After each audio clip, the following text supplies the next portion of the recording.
జీవన తరంగాలు ఇకపై శనివారం కూడా మధ్యాహ్నం 3:30 మీ ఈటీవీలో.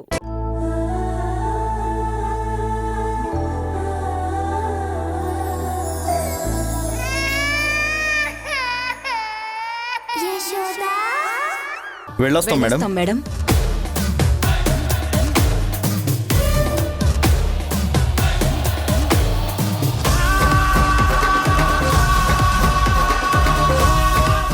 ఏంటి పిన్ని, నిమ్మకి నీరెత్తినట్టు సైలెంట్గా ఉండిపోయావు?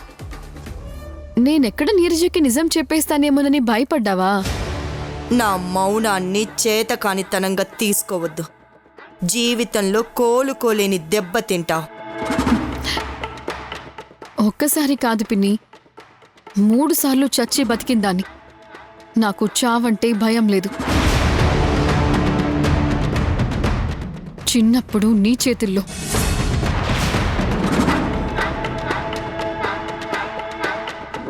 పిల్లలిద్దరినీ ఆస్తి పేపర్లు తీసుకొని ఇక్కడి నుంచి వెళ్ళిపోండి.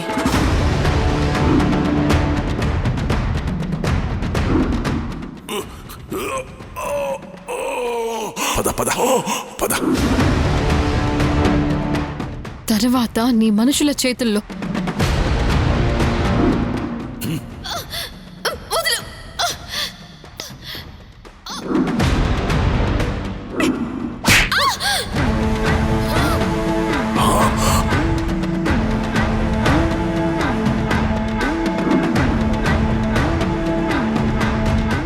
మళ్ళీ నా తండ్రి సంస్థానంలో.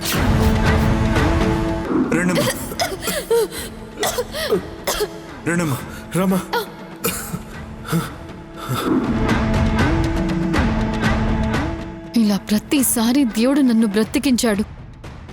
ఎందుకో తెలుసా పిన్ని? రాక్షస సంహారం కోసం.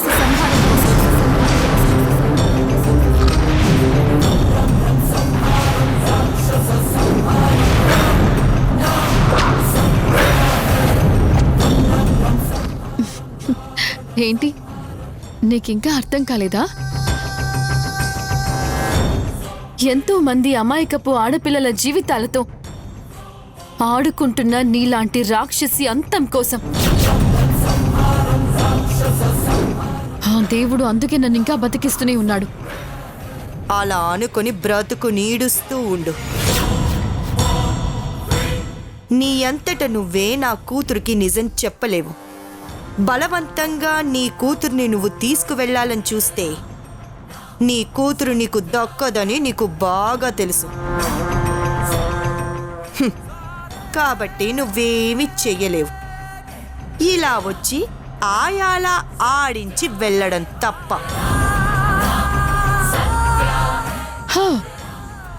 నేను ఆయాగా వచ్చానని నువ్వు అనుకుంటున్నావు, కానీ ఆ అమ్మలా నా కూతురు కోసం వచ్చానని నేనంటున్నాను. రోజులెప్పుడు ఒకేలా ఉండవు పిన్ని. కాలం పరీక్ష పెడుతుంది, కానీ ధర్మాన్ని న్యాయాన్ని గెలిపిస్తూనే ఉంటుంది. అతి త్వరలో నా కూతురు నా దగ్గరికి వస్తుంది అన్న నమ్మకం ఉంది నాకు.